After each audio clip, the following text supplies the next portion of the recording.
Hi, I'm Dr. Alan Widener from MassageChairRelief.com, and today is our bi-weekly massage chair industry update. And today is November 5th, 2012. And we're going to get right into stock again as usual.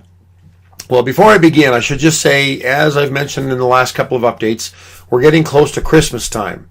And Christmas time, the tail end of November and all of December are extremely busy in the massage chair business. So I'm just going to warn you, if you don't order soon, you're going to be left picking up the pieces of whatever colors and models are available towards as we get closer towards Christmas.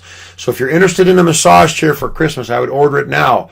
Some places were about 7 to 10 days out for shipping, and so you'd be getting your chair towards the middle end of November if you order now, some of them, depending on where you are located in the country. But after Black Friday and Cyber Monday, numbers start to dwindle pretty bad because that's a very busy weekend for massage chair shopping. So if you're going to be getting a chair for Christmas or for the holidays, I would strongly encourage you to get something soon so you don't run out of options when the time crunch hits. All right, back orders. Okay, now I told you that the Osaki 7075 is the new model they're bringing out, and that is the same as the Osaki 7000, except with foot rollers and a motor that has the motor that runs the rollers with more horsepower, so a little bit more, even stronger rollers than the 7000 had. Well, the 7075 is now in stock and it's available. We should be having it on our website soon. My web guy's a little behind; he's slacking on me, but the 7075 is available. You can call me if it's not on the website when you hear this. And you can just give me a call at 801-651-2026, 801-651-2026, and you can place that order with us. It's regularly $42.95. We have a $500 off special, which brings it down to $37.95. Now, the colors of the 7075 are all in stock. And the Osaki 7000, they are going to be discontinuing that model. So as the colors disappear, and I understand that the dark brown and the ivory are already out, so there's just taupe and black that are available in the Osaki 7000. Once those colors are all gone, that chair will be discontinued. So FYI, all the Human Touch chairs are in stock. The 9500, which was out of stock a couple weeks ago, is in stock now. And everything else in Human Touch's stock, inventory is in. Inada's also in, Panasonic's also in, Infinite Therapeutics stock is in, Omega's in. There's lots of stock for everything right now. It's a great time to be buying. Let's see, what else can I tell you? I've written some blog posts lately. Some of them have been, I think, are pretty good information. I get asked a lot about if it's okay to sleep in your massage chair. So I wrote a blog post about sleeping in a massage chair and if that's good or not. I also wrote an article about, in response to a reader's question of whether zero gravity helps neck and shoulder issues. And I wrote about that in my blog, and you can check that out as well. But what I really wanted to mention, which I thought was pretty doggone cool, is I came across a 3-part YouTube video series by a guy named Peter Barakan, who's a reporter for NHK World News, which I believe is a Japanese news agency, but with English speakers for those of us that don't speak Japanese. And he talked about it was a documentary on the history of the massage chair. And of course, I'd always heard that you hear certain things when you're in the industry. You hear certain things and you take them for gospel truth. And one of the things I heard was that Inada made the first massage chair in 1962. Well, apparently, a fella who is a sewing machine parts business owner in Osaka, Japan, his name is Niichi Kawahara. He invented the first massage chair in 1950, and it was he built it for his daughter, who was still alive.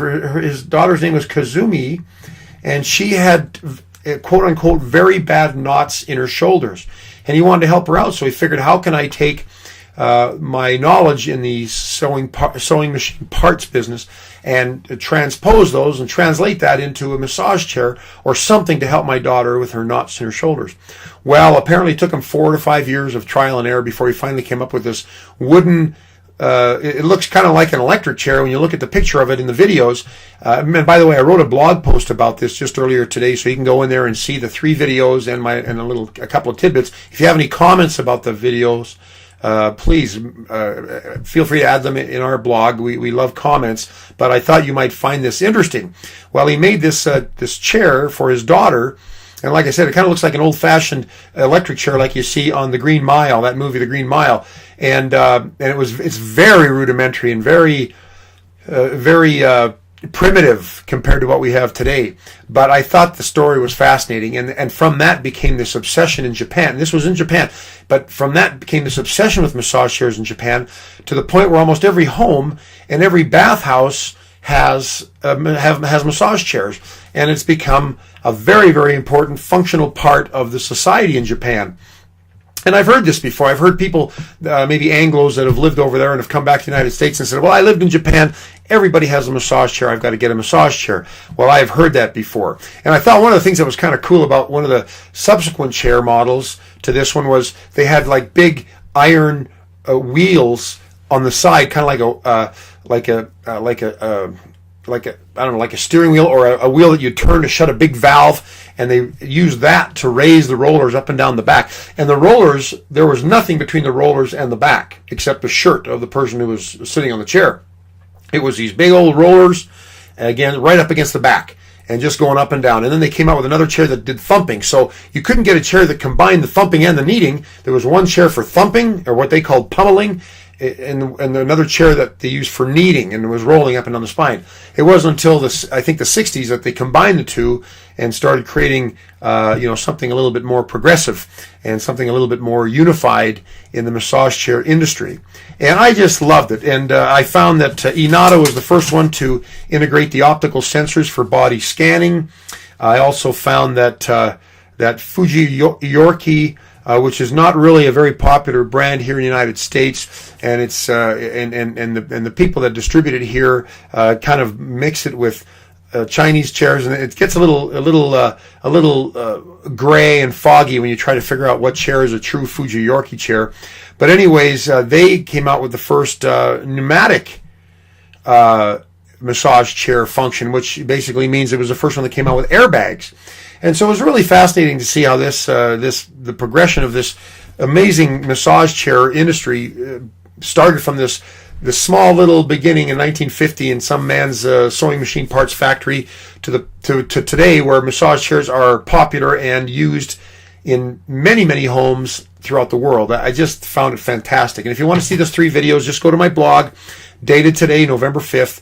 And you'll see the 3 there, and I think you'll really enjoy it. Each of them are about 8 to 9, 10 minutes long, so you're looking at about 25 to 30 minutes of viewing time, but very, very enjoyable, especially if you're kind of a massage chair nut buff like I am. I really enjoyed this, so enjoy that for what it's worth, and leave any comments if you have them. I think that is just about it for updates in the massage chair industry. Oh, I heard that if you'll remember, we had a conversation with Jim Coppins, who's the vice president at Infinite Therapeutics, a few weeks back, and I talked about that. And he mentioned in that interview that they were coming out with a new chair, probably before Christmas, before the Christmas rush. And I learned a little bit more about the chair. There's supposed to be more information coming out on it this week. But what I have learned about it is that it is going to be very similar in design to the IT 7800, which is their lowest priced chair, and it's going to have zero gravity, airbags, and some other features that you don't find on a low cost chair. It's going to be priced around the same price, mid 2000s, as the Osaki 4000 and 3000. So it's going to be a mid to upper 2000 price point. And so they'll have the 7800, which is under 2000. Then they will have this new IT chair, and I don't know what the number is going to be or the model number is going to be, but it'll be between 2 and 3. And then, of course, they have the IT 8200 and the 8500, which are very, very popular chairs with us, and those are in the over 3 or the low 3s. So it looks like they're going to be coming out with this new chair. I'll have more information on it, I suspect, pretty quick, and I will let you know as soon as I know more about it. But I think that is about it right now in the massage chair world. I'm Dr. Alan Widener from MassageChairRelief.com, and I hope you've enjoyed this massage chair industry update. If you've liked what I've shared with you today, please subscribe to our YouTube channel and get updated on any other videos that we send out. We usually send out 1 to 2 a week. If you like us, you can also like us on Facebook and share us with your friends, or on Twitter. We really appreciate things like that, and we love spreading the word about massage chairs. And if you have any questions, you can feel free to call me at 801-651-2026. That's my personal cell number, and I always answer it. I don't know how many times a week I get the phone ringing, and I pick up and I go, Massage Chair Relief, this is Dr. Widener, and then there's this pause on the other end of the line, and then people will say, oh my gosh, you actually do answer your phone just like you say you do. Yes, I do. They're expecting a voicemail or some kind of recording, but it's not a recording, it's me, and I would love to be able to visit with you and answer any questions that you might have about massage chairs, about the purchase process, about characteristics, comparables, anything. If there's anything you need help with in the massage chair buying process, feel free to call me. I'm always here, and of course, if you buy the chair from us, all the better. But I am a resource here available to you no matter where you get the chair from or what chair you buy. If I know anything about it, I will answer your questions for you. Thanks so much for visiting with us today. We'll see you in a couple more weeks. Bye-bye.